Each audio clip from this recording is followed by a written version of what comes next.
नमस्कार दोस्तों, आ गया है नया नोटिफिकेशन सीआरपीएफ असिस्टेंट कमांडेंट का। देखते हैं कुछ इंपॉर्टेंट डेट्स। ओपनिंग डेट है दोस्तों 30 जून 2021। क्लोजिंग डेट है दोस्तों 29 जुलाई 2021। और जो एग्ज़ाम की डेट है दोस्तों वो बाद में नोटिफाई करी जाएगी।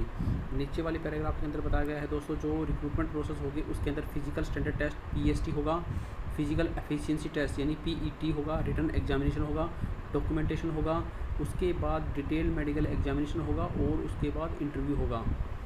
वैकेंसीज देख लेते हैं दोस्तों क्या क्या हैं। दोस्तों असिस्टेंट कमांडेंट सिविल इंजीनियर की जनरल की 13 वैकेंसी है, ईडब्ल्यूएस ओबीसी बाकी आप वैकेंसी चेक कर सकते हैं क्या क्या वैकेंसीज़ हैं। स्केल ऑफ पे वो लेवल 10 है। ये इसका पेमेंट होता है दोस्तों 56,100 से 1,77,500। मिनिमम एजुकेशन क्वालिफिकेशन दोस्तों बैचलर डिग्री होनी चाहिए आपके पास सिविल इंजीनियर के अंदर। एज दोस्तों 35 साल, मैक्सिमम 35 साल एज लिमिट रखी गई है दोस्तों। इसके अंदर जो छूट होंगी वो हम आगे देखेंगे क्या क्या छूट दी गई हैं। दोस्तों नोट 1 देख लेते हैं। नोट 1 के अंदर बताया गया है कि आपके पास एक बैचलर डिग्री होनी चाहिए सिविल इंजीनियर के अंदर from a recognised university. Note 2 के अंदर दोस्तों पहला पॉइंट बताया गया है आपके पास डिज़ायरेबल एजुकेशन क्वालिफिकेशन होनी चाहिए। अगर आपके पास नहीं है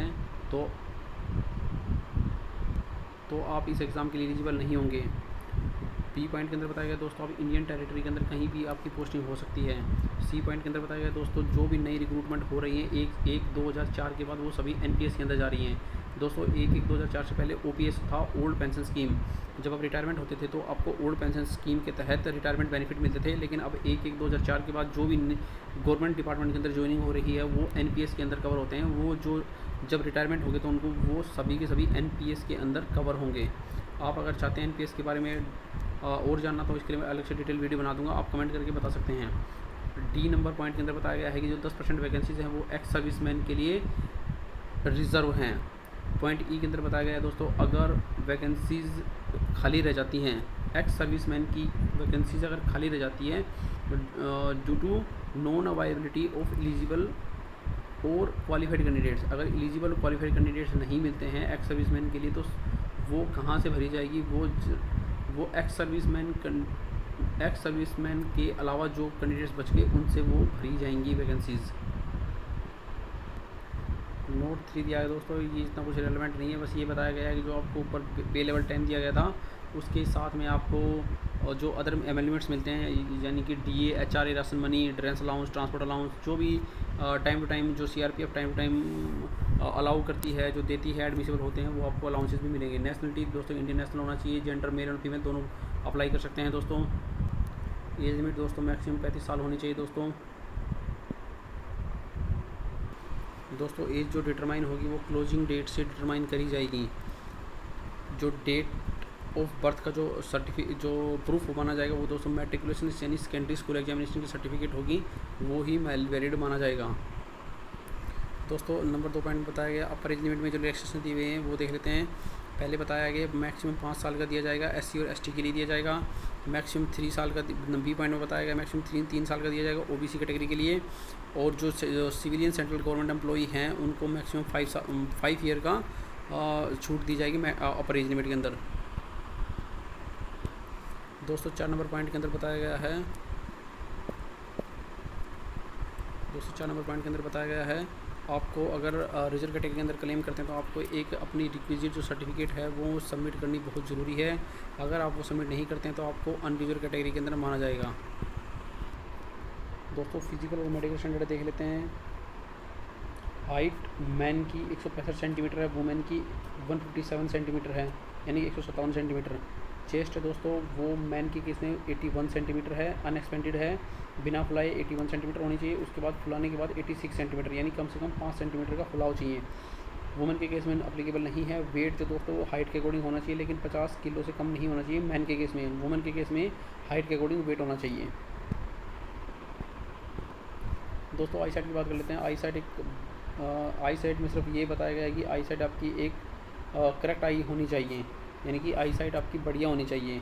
बाकी जो इसके अंदर दिए गए हैं 6/9, 6/12 ये आप पता कर सकते हैं। आप डॉक्टर के पास जाएंगे तो आपको बता देंगे कि आपकी आई कितनी है, 6/9 है, 6/12 है, जैसे मेरी 6/18 है और ये दोस्तों 6/36 तक जाती है मैक्सिमम।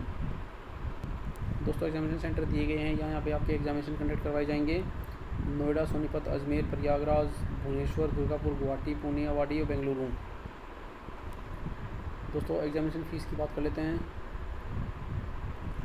दोस्तों 400 रुपये फ़ीस डिपॉजिट करनी पड़ेगी अनरिजर्व, EWS और OBC कैटेगरी के लिए। बाकी उसके अलावा जो SC, ST और फीमेल कैंडिडेट्स हैं उनको फ़ीस पे करने की कोई ज़रूरत नहीं है।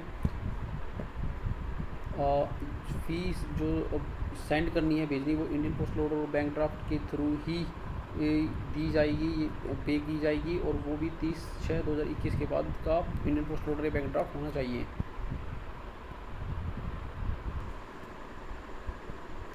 How to apply. दोस्तों आपको बाई हैंड या बाई पोस्ट ही एप्लीकेशन सबमिट करनी है। दोस्तों क्लोजिंग डेट से पहले, क्लोजिंग डेट है दोस्तों 29 जुलाई 2021, यानी 29 जुलाई 2021 को शाम को 6 बजे से पहले आपकी एप्लीकेशन वहाँ पे जो एड्रेस मेंशन है वहाँ पे पहुँच जानी चाहिए।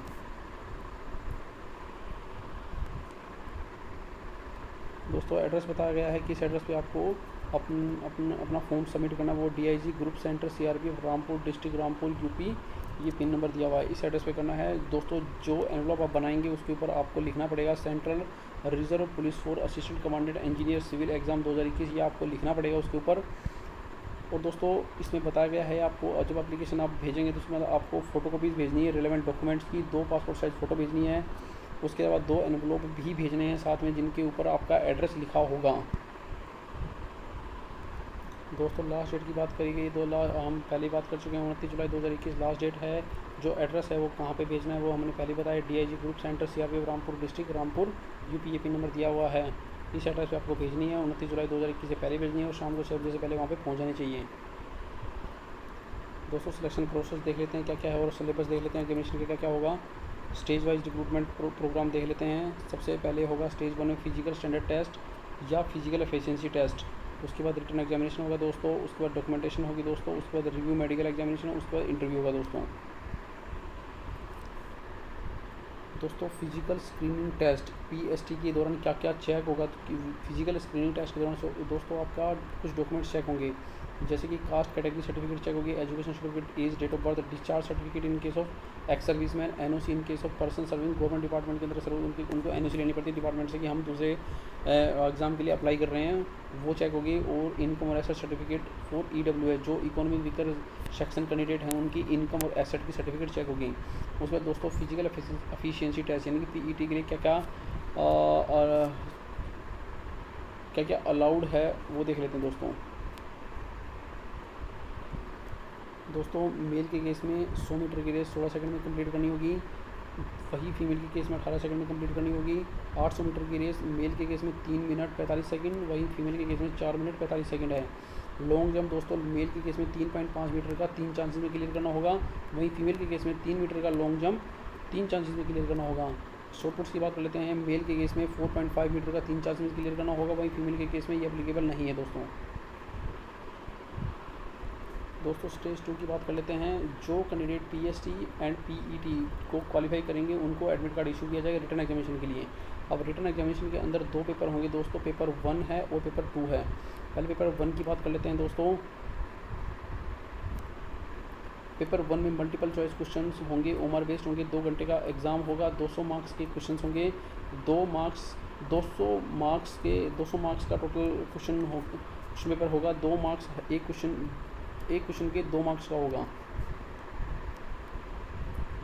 डिस्ट्रीब्यूशन ऑफ मार्क्स कैसे होंगे वो हम देख लेते हैं। जनरल अवेयरनेस बाई लैंग्वेज यानी कि हिंदी और इंग्लिश दोनों में होंगे, 15 क्वेश्चन आएंगे, 30 नंबर के होंगे दोस्तों।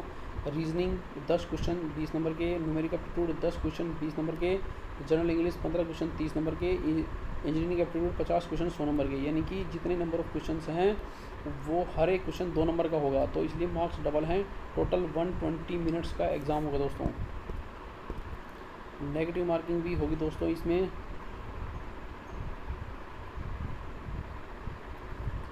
और नेगेटिव मार्किंग है दोस्तों इसमें 1/3 नेगेटिव मार्किंग होगी दोस्तों नोट किया हुआ दोस्तों। नेगेटिव मार्किंग बताई गई, नेगेटिव मार्किंग होगी 1/3 नेगेटिव मार्किंग होगी, यानी कि 3 क्वेश्चन गलत करने पर एक नंबर आपका कट जाएगा। पेपर 2 बताया गया दोस्तों सिविल इंजीनियर आपके सब्जेक्ट का होगा, ड्यूरेशन 3 घंटे का होगा, 300 मार्क्स का होगा। ये कन्वेंशनल सब्जेक्टिव टाइप पेपर होगा आपका। दोस्तों नोटिफिकेशन के लास्ट में ये आपको एक स्पेसिमेन दिया गया है, किस फॉर्म के अंदर आपको किस प्रकार का फॉर्म होगा जिसके अंदर आपको ये फॉर्म भर के भेजना है आपको। ये नीचे स्पेसिमेन दिया हुआ है दोस्तों।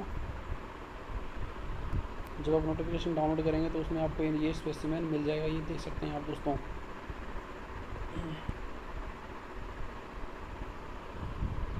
इसके साथ में दोस्तों आपको ये डिक्लेरेशन सबमिट करनी पड़ेगी दोस्तों।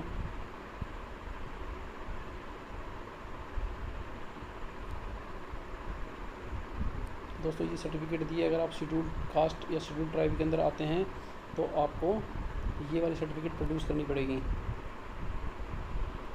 दोस्तों ये अंडरटेकिंग बताई गई, ये अंडरटेकिंग आपको देनी होगी जब आप फॉर्म फिल करेंगे। दोस्तों ये सर्टिफिकेट उनके लिए है जो गवर्नमेंट एम्प्लॉय हैं और जिनको एज रिलैक्सेशन चाहिए, यानी कि जो 35 साल से ऊपर के हैं और 5 साल की एज रिलैक्सेशन क्लेम करना चाहते हैं तो उनको ये सर्टिफिकेट भर के भेजनी होगी।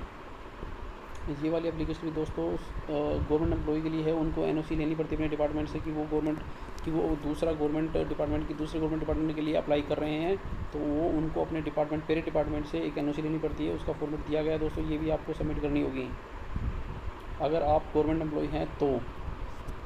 अगर आप दोस्तों इकोनॉमिक वीकर सेक्शन के अंदर आप क्लेम कर रहे हैं, इकोनॉमिकली वीकर सेक्शन के अंदर अगर आप क्लेम कर रहे हैं कि आप EWS कैटेगरी के अंदर फॉर्म फिल करें तो आपको उसके लिए भी सर्टिफिकेट दी हुई, आपको ये वाली सर्टिफिकेट भर के सबमिट करनी होगी दोस्तों।